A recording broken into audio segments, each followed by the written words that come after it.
on est de nouveau de retour dans l'émission avec Claudette.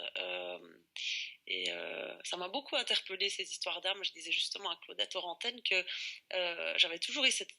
Enfin, moi, j'ai toujours été accro, on va dire ça comme ça peut-être, à mon âme. J'ai toujours eu ce sentiment que si, qu'il y avait l'âme. Et donc, quelque part, ça me rassure. Et en même temps, c'est vrai que c'est un peu. Perturbant peut-être de se dire que d'autres éveillés disent qu'il n'y a pas d'âme. Et je lui disais, mais oui, ça fait bizarre peut-être pour nous de se dire que les éveillés ne soient pas d'accord entre eux. Oui, oui. Et les éveillés de différents pays, de différentes cultures, voire de différents chemins spirituels, vivent et je dirais même croient des choses différentes. Et dans mon regard, il n'y a pas quelqu'un qui détient la vérité et quelqu'un qui se trompe. Chacun est totalement honnête en disant ce qu'il dit. Et ce que je dis aujourd'hui, ben, ça peut changer dans 3 mois, dans 6 mois, et ça va changer. J'espère que je ne resterai pas dans les prochaines années exactement comme je suis. Donc, les choses vont forcément bouger. Quelqu'un à qui je parlais, j'ai un ami qui est éveillé aussi au Cameroun avec qui je parlais il y a quelques jours. Il me disait, Claudette, c'est beau comment ça s'est approfondi chez toi. Mais oui, ça s'est approfondi et le discours change et il va continuer de changer. Alors, il n'y a pas quelqu'un qui détient la vérité, mais des êtres éveillés ou non éveillés, c'est pareil, mais qui sont vraiment sur un chemin de vérité et qui, à chaque instant, regardent si la vérité que je détiens aujourd'hui ne peut pas être lâchée pour aller vers une vérité plus profonde et de plus en plus profonde et de plus en plus profonde. Donc, la seule vérité dont je peux parler, c'est celle que je détiens, entre guillemets, dans l'instant, un point, c'est tout. Alors, il n'y a pas la vérité, il n'y a que la vérité de chacun à chaque instant. Et de cette façon, nous sommes totalement libres de changer d'idée, de faire évoluer nos idées en regard des expériences que nous vivons ou des connaissances qu'on peut acquérir qui font bouger tous les aspects de soi. Donc, il y a des gens je connais une personne entre autres qui trouvait un petit peu ridicule il y a quelques années quand je parlais d'âme et bon, j'étais présente quand elle a vécu une très belle expérience de reconnaissance de son âme, mais il y avait une histoire d'amour très grande et très belle, très touchante entre cette personne qui est la conscience dans ce corps avec cet esprit et cet ego, tu vois, et l'âme qui s'est présentée devant elle et qui a été reconnue, qui a été guérie parce qu'il y avait des blessures à l'âme. Il y avait des Mm. blessures au cœur également qu'on a pu guérir. Donc, évidemment, pour pouvoir guérir les blessures de l'âme, encore faut-il, dans un premier temps, la reconnaître. En effet. Mm-mm. Tiens, j'ai une question de Juliana qui me demande la différence entre âme et conscience. Ah oui, c'est tout à fait différent. La la conscience totale, c'est de la potentialité, c'est du vide lumineux. Alors que l'âme, c'est, je pourrais le symboliser par comme un canevas qui contient des informations. Alors, des informations telles que nos aspirations, telles que nos dons, contient aussi, bien sûr, des blessures. Hein. La plupart des âmes ont été blessées, des blessures d'amour, d'abandon, de rejet, de trahison. Bon, il y a toutes sortes de blessures à l'âme. L'âme contient aussi la blessure de sa séparation avec la source. Et quand l'âme est reconnue et que la personne s'éveille à elle-même, il y a, euh, comment dire, euh, le mot, la façon d'imager ça, je dirais, c'est un peu comme l'âme, c'était comme un glaçon qui contient des informations à propos d'une personne unique. Et ce glaçon se fond dans l'océan. Alors, Mm. il n'y a plus cette notion de séparation parce que l'âme s'est unie à Dieu. Alors, bien sûr, notre âme peut s'unir plus ou moins profondément à Dieu selon les moments. Quand je suis en méditation, cette union mystique, je peux la goûter et moi, je suis amoureuse de cette union mystique, de cette union mystique. Mais à d'autres moments, c'est vécu d'une façon plus légère dans cette incarnation. Donc, l'âme contient beaucoup d'informations et bien sûr, parfois les gens, sans trop savoir de quoi ils parlent, ils disent c'est une grande âme. Alors Mhm. évidemment, quand l'âme se déploie, on peut le voir que des âmes sont plus grandes que d'autres. Des âmes sont comme scellées, enfermées. Ce sont des âmes qui sont comme prisonnières de quelque chose. Alors on peut bien sûr les délivrer. Et puis l'âme, bien sûr, porte la blessure de sa séparation d'avec l'être. Donc, tant qu'il n'y a pas reconnaissance de qui je suis en tant qu'être et reconnaissance de l'âme, cette blessure reste au niveau de l'âme. Donc, on voit que l'âme contient beaucoup d'informations. C'est là que sont colligées toutes les informations à propos de soi et je dirais de sa lumière divine, dans quelle mesure elle va être reconnue.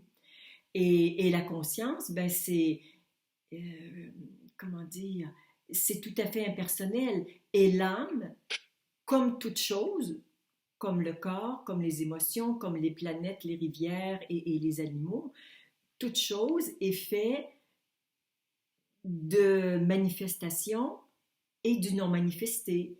Et le non manifesté, c'est être que je suis. Donc, l'âme, c'est de la manifestation qui est fait d'âme et de non manifesté, au même titre que toutes les manifestations, alors que la conscience pure, c'est que du non manifesté. Je crois que c'est clair. C'est très clair. Mm. J'ai une autre question de Sylvia, donc j'en profite quand même pour te les poser, même si moi j'en ai aussi beaucoup. Alors Sylvia nous dit bonsoir, je fais des allers-retours, de changement d'état de conscience.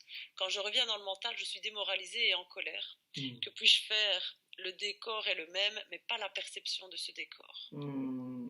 Ah, j'aime cette question, elle est belle. Sylvia? Sylvia. Mais Sylvia. je l'aime aussi parce que ça C'est- m'arrive aussi. Donc je me suis dit, Ouais, tiens, si j'avais ouais, dû l'écrire, j'aurais peut-être écrit la même chose. ouais. Je trouve que c'est J'en profite. une belle question. Oui. Parce que je dirais, mon cœur s'ouvre tellement grand quand j'entends cette question. C'est très souvent quand les gens reviennent dans le mental, il y a justement cette déception, voire cette colère, et là on est fâché, on se contracte, et là on commence à dire des choses vraiment très désagréables à notre mental. En effet. Ouais, ça te parle, hein?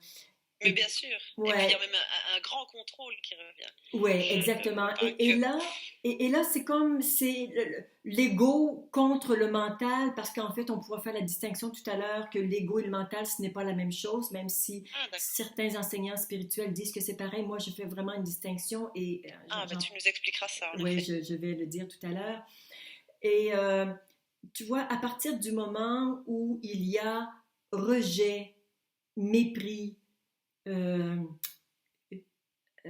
arrogance à propos de son mental, on ne fait que l'amplifier, on ne fait que lui donner du pouvoir avec ce rejet qu'on lui porte.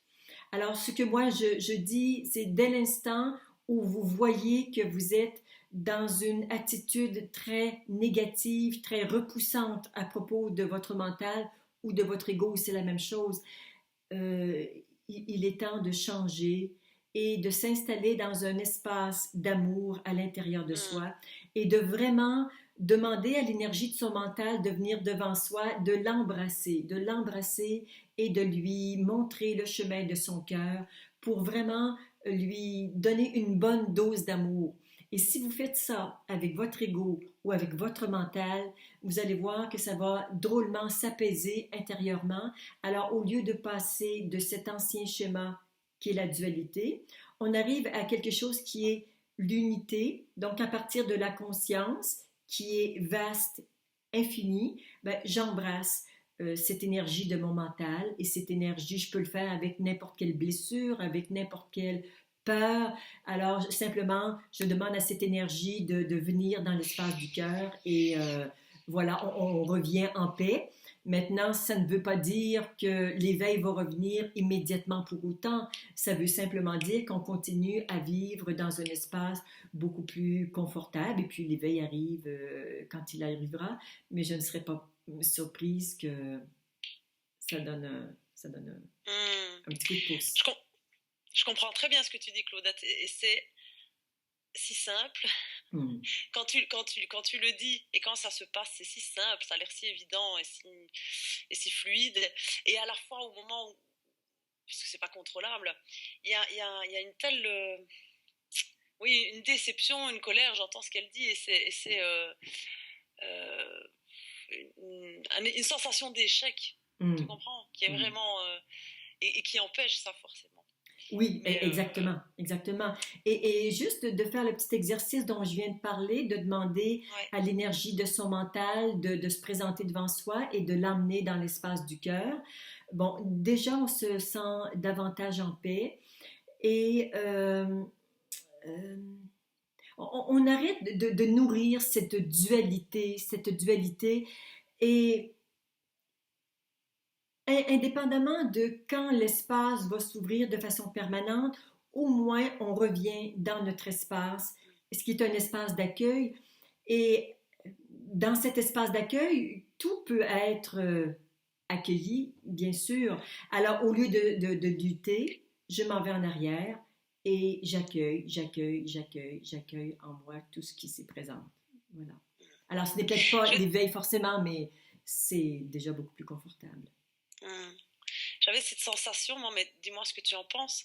Je voudrais pas faire des affirmations, mais que justement à ces moments-là où on est démoralisé et qu'on est en colère, c'est une blessure qui parle aussi.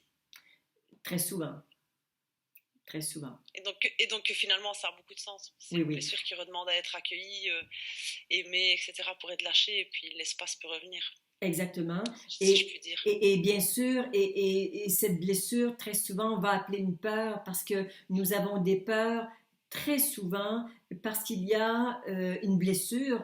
Et quand on a une blessure à la chair vive, que c'est très, très, très douloureux, la seule chose qu'on peut faire, c'est de mettre un bouclier devant notre blessure. Donc, Mhm. on met une peur devant. Alors, il y aura probablement besoin à ce moment-là d'accueillir cette peur, donc de la reconnaître, de l'accueillir et de faire la même chose avec cette blessure qui est derrière. Et euh,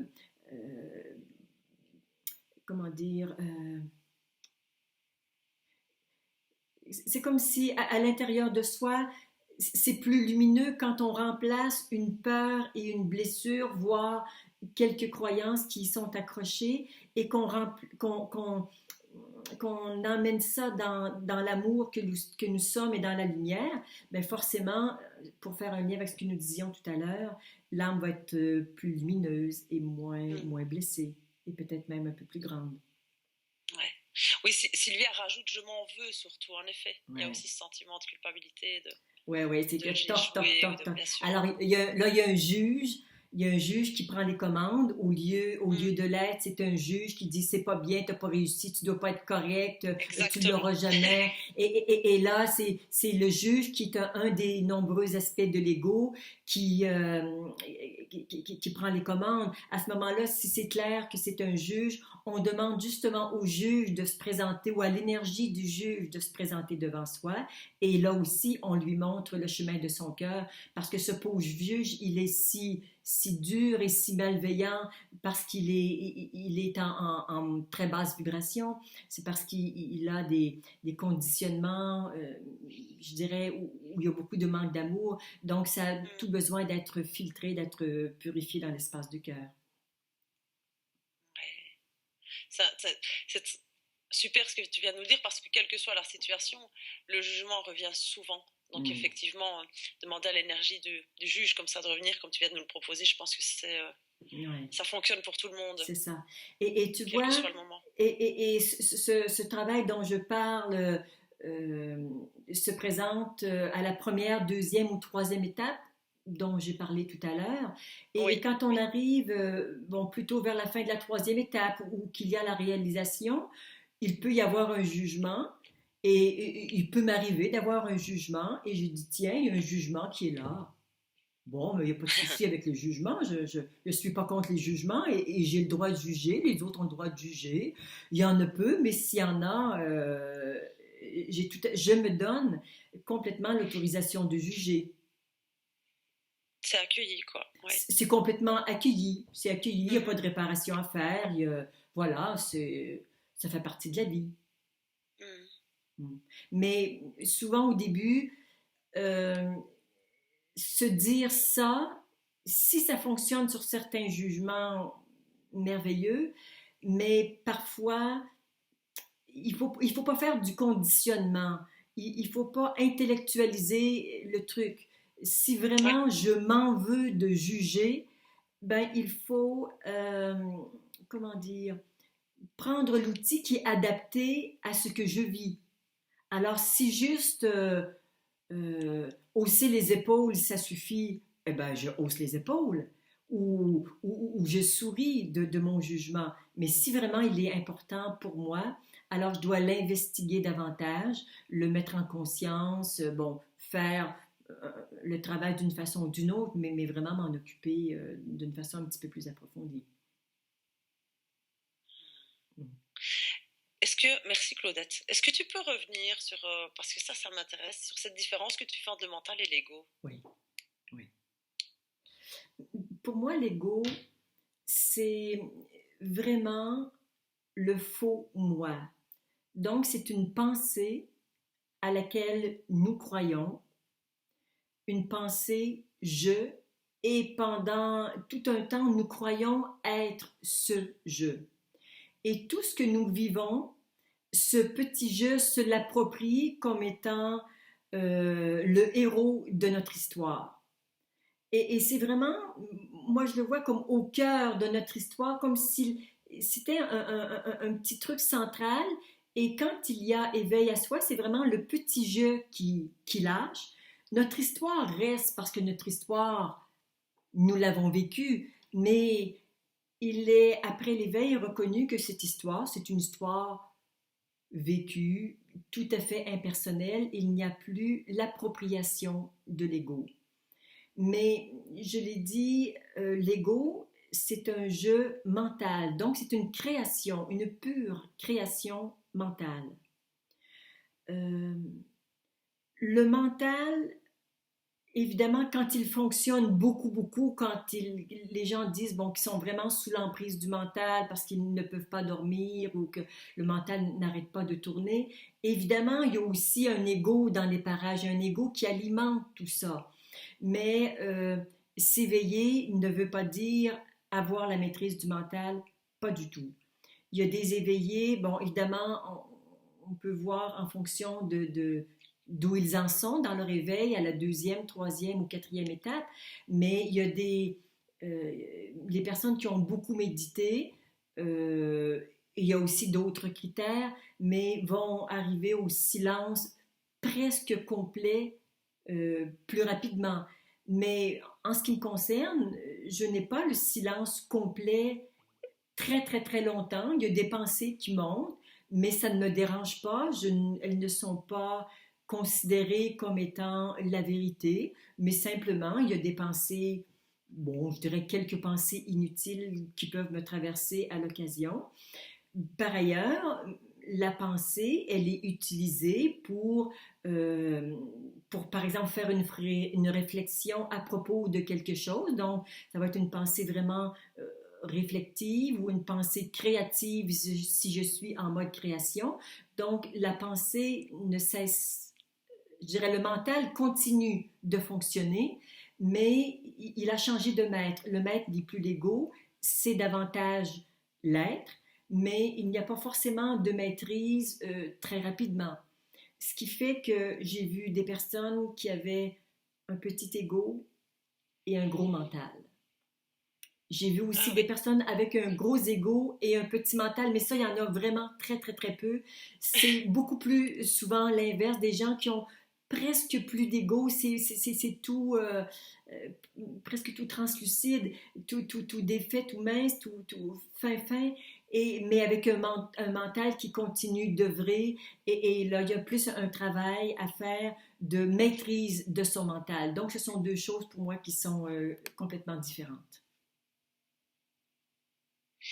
Euh, c'est vrai que ça aussi, c'est une des choses, peut-être une des croyances qu'on a, en tout cas qui était présente chez moi aussi, de se dire qu'il ne doit plus y avoir de pensée quand on est éveillé. Hmm. Hmm. Non, il y a encore des pensées. Mais Et tu parlais des... on Oui, n'y croit pardon, plus. on n'est pas pollué, c'est ça que tu dis?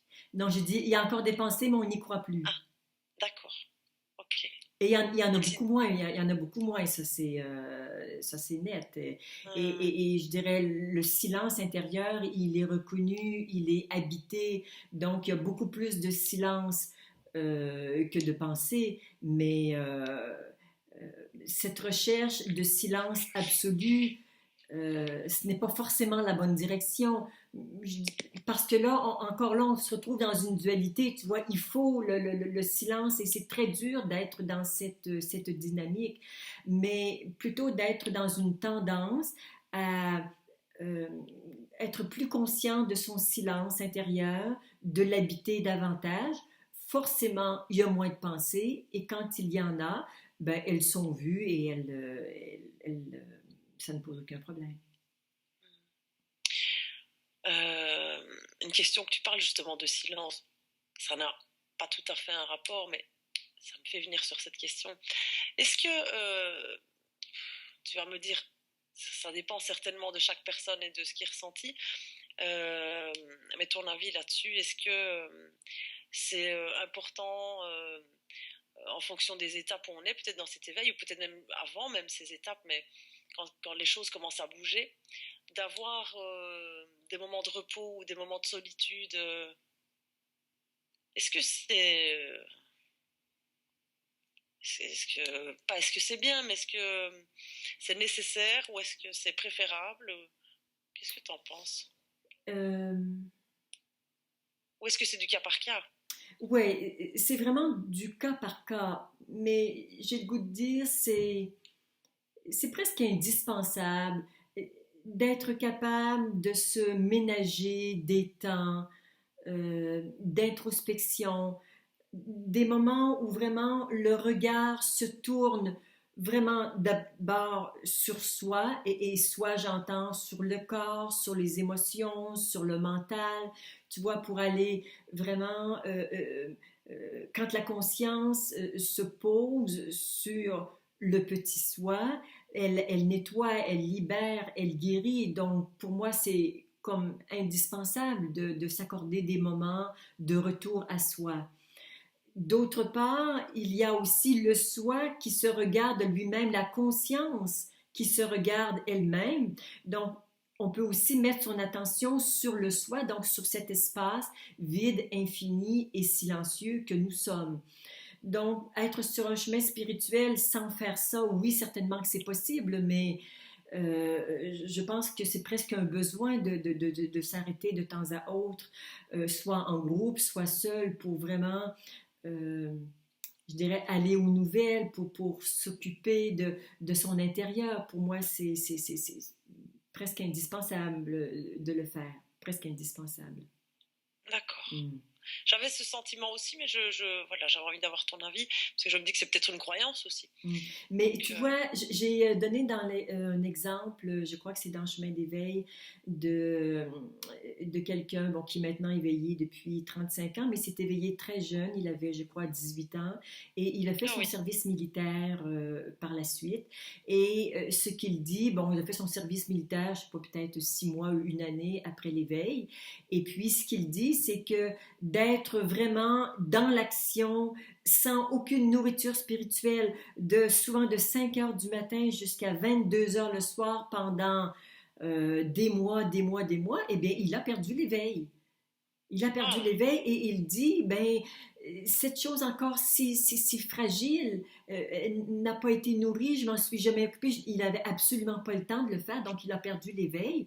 Et c'est quand il a quitté le service militaire qu'il est revenu chez lui quelques semaines ou mois après, tu vois, ça s'est détendu à nouveau et il a retrouvé l'éveil. Donc quelqu'un qui serait constamment dans l'action tout le temps et Oui. sans nourrir, hein, parce que par notre regard, on nourrit cette vie intérieure qui est si importante, mais si on n'a même pas ce goût-là, euh, bon, ben, je pense que c'est un petit peu plus difficile.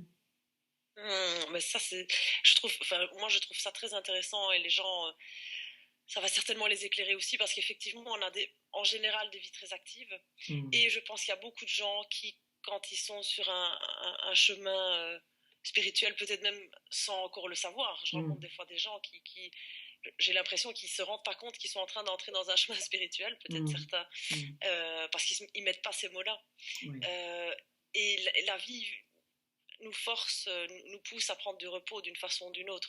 oui, très souvent. Et je le sens aussi personnellement, Mm. mais je le vois autour de moi. Et donc je me dis, ok, ça prend effectivement du sens. Cette Mm. vie active, elle ne nous permet pas de nous poser Mm. et de laisser faire ce travail, quoi. Exactement. Et la vie pousse à travers nous. C'est un long processus, l'éveil. Hein? C'est pas quelque chose qui arrive dans Bien 10 sûr. minutes. Et la vie pousse à travers nous et on doit s'arrêter. Moi, parfois, j'ai tendance à comparer ça à être enceinte. Tu vois, on n'a rien à faire pour être enceinte, on se lève le matin, on n'a pas à faire le Oui, bébé, mais on a besoin de rester au calme, d'éviter le stress, de bien se nourrir, tu vois, de parler à son petit bébé. Bon, on a peu à faire, mais on a quand même à être conscient qu'il se produit un phénomène absolument extraordinaire en soi. Et pour l'éveil, pour moi, c'est la même chose. Et je voudrais faire un parallèle avec une éveillée qui est toute particulière et que je trouve vraiment très attachante et très émouvante. C'est notre belle Yolande Duran-Serrano. Yolande qui oui. a, elle, court-circuité en toutes ces étapes et bang, c'est arrivé, bon, je sais pas si c'est troisième ou quatrième éveil, mais ça n'a aucune importance, mais en tout cas, elle a vraiment court-circuité les premières étapes parce qu'elle n'avait aucun chemin spirituel, aucun intérêt pour la spiritualité. Elle s'est réveillée un matin et crac, c'était là. Mais il y a une chose extraordinaire j'ai lu le premier livre de Yolande, mais pas le deuxième, et dans son premier livre, il y a une toute petite phrase qui m'a vraiment marquée quand elle dit ce silence qu'elle entendait, elle en est tombée amoureuse. Et Hum, ça, j'ai trouvé ça tellement beau quand elle a dit ça. C'est que tomber amoureuse du silence, c'est tomber amoureuse de Dieu, de l'être, du soi, et là on peut lui donner le nom qu'on veut. Mais souvent les gens ont peu de ferveur et je dirais Dieu est là. Et puis non, ben finalement, on est toujours en train de lire ou de regarder la télé ou de sortir et tout. Mais de vivre cette intimité, cette union mystique, pour moi, c'est la plus belle chose que l'on puisse vivre si on est vraiment interpellé par toute cette question spirituelle. ouais. On va faire une petite pause musicale là, encore avant la fin de l'émission, avant la troisième partie. Et voilà, on se retrouve dans quelques minutes et il nous restera allez, au moins un bon quart d'heure, voire 20 minutes encore de discussion avec Claudette. Je vous dis à tout de suite.